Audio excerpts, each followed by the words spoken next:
The British Empire's peak occurred in the 19th century.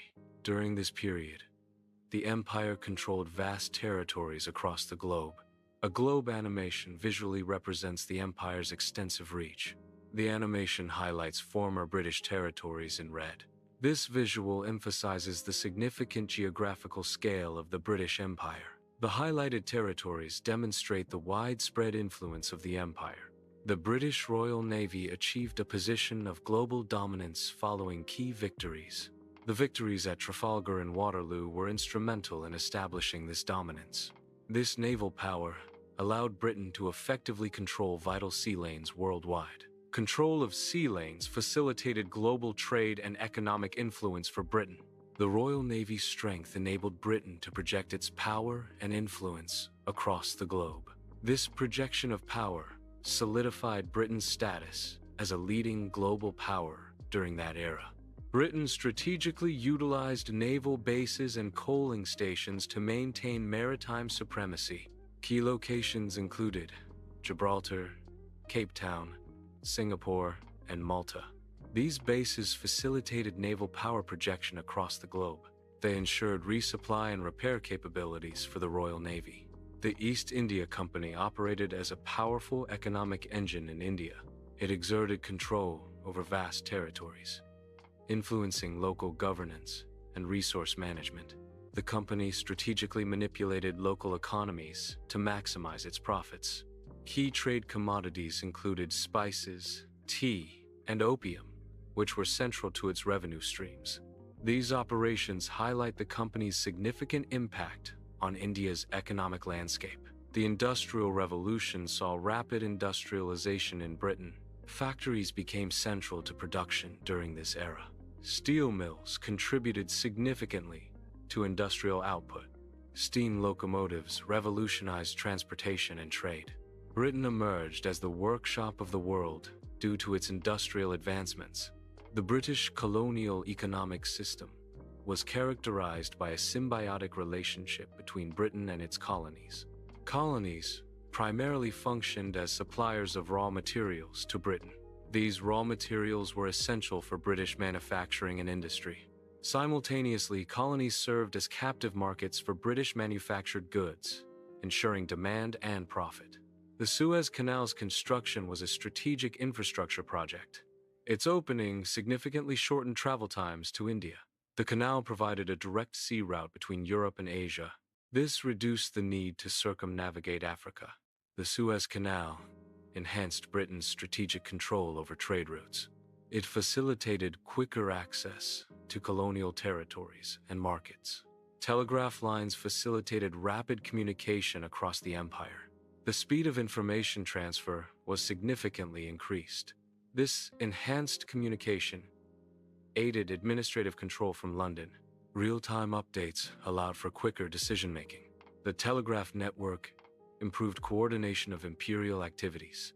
Efficient communication, streamlined governance, and resource management.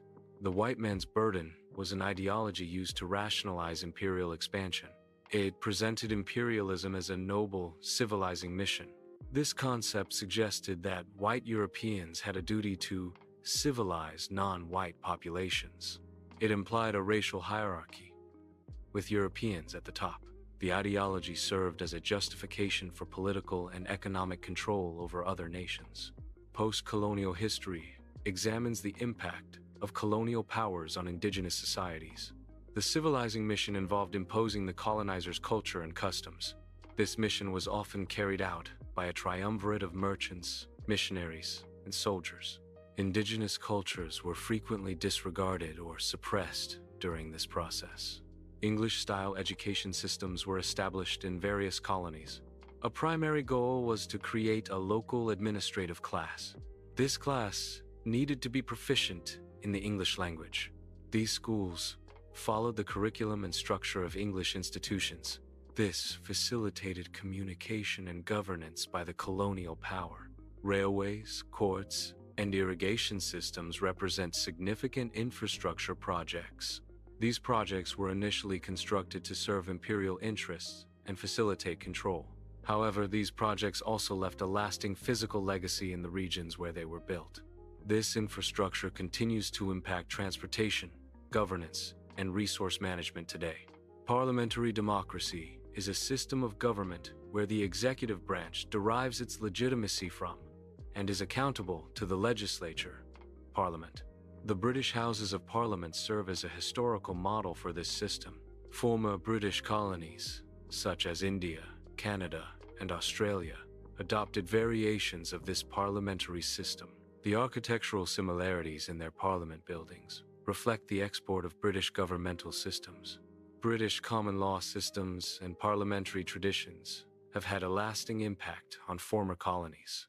These systems were often adopted or adapted by former colonies during and after periods of British rule. The influence is evident in the legal frameworks and governmental structures of many nations. Former colonies often integrated elements of common law into their own legal systems. Parliamentary traditions, such as representative government, also took root in these regions. English functions as a global lingua franca, facilitating communication across diverse cultures. Its prevalence is evident in international news broadcasts, reaching audiences worldwide. Bollywood films incorporate English, broadening their appeal and accessibility. English is commonly used in international business deals, streamlining negotiations and transactions. The language is also fundamental to Internet code, underpinning the digital world. The Irish potato famine was a period of mass starvation and disease in Ireland from 1845 to 1849. The famine was caused by potato blight, a disease that destroyed potato crops. The potato was the staple food for the majority of the Irish population. The famine led to widespread death and emigration, significantly reducing Ireland's population. The Indian Rebellion of 1857 involved violent resistance against British rule. Graphic photographs document the suppression of this rebellion. These images illustrate the intensity of the conflict. The rebellion was ultimately quelled through force. The Second Boer War saw the implementation of concentration camps by the British military. These camps were ostensibly created to house Boer civilians and refugees. However, conditions within the camps were extremely poor, leading to widespread disease. Malnutrition and inadequate sanitation contributed to a high mortality rate, especially among children. The use of concentration camps remains a controversial aspect of British colonial history. The camps highlight the brutal tactics employed during the conflict. Historical records document devastating famines in India. These famines were exacerbated by economic exploitation and wealth extraction. Imperial policies impoverished entire regions, intensifying the impact of natural disasters. The famines highlight the severe consequences of economic exploitation on vulnerable populations. The Great Exhibition of 1851 was designed to showcase the wealth and power of the British Empire. It displayed industrial advancements and resources extracted from across the globe. However, this wealth was often built upon the exploitation of colonial subjects. Many people in colonized territories experienced poverty and oppression.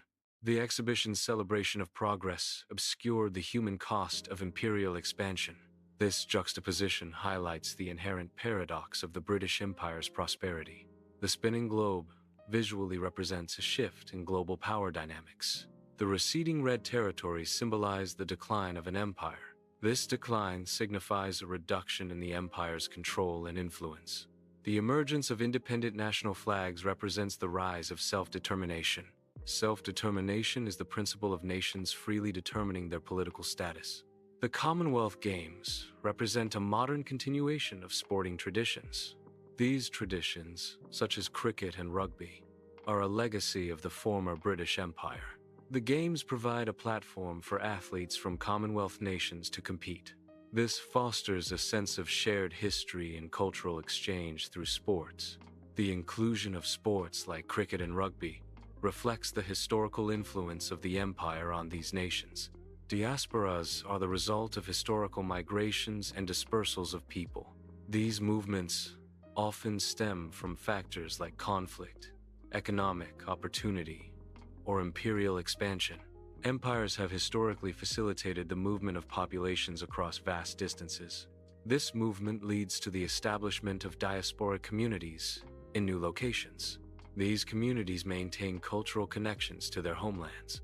Cities like London exemplify the complex diasporas shaped by imperial history. The presence of call centers in India illustrates ongoing economic ties. These ties represent a legacy of historical economic relationships. Call centers exemplify a form of economic dependency. This dependency is rooted in historical imperial structures. The economic activities reflect the continuation of established patterns. These patterns highlight the lasting impact of historical economic policies. The English-style court in Nigeria reflects the historical impact of British colonialism. Former British colonies often retain elements of the British legal system. Lawyers in Nigeria operate within a framework influenced by English legal traditions. This enduring influence highlights the lasting legacy of British legal practices abroad.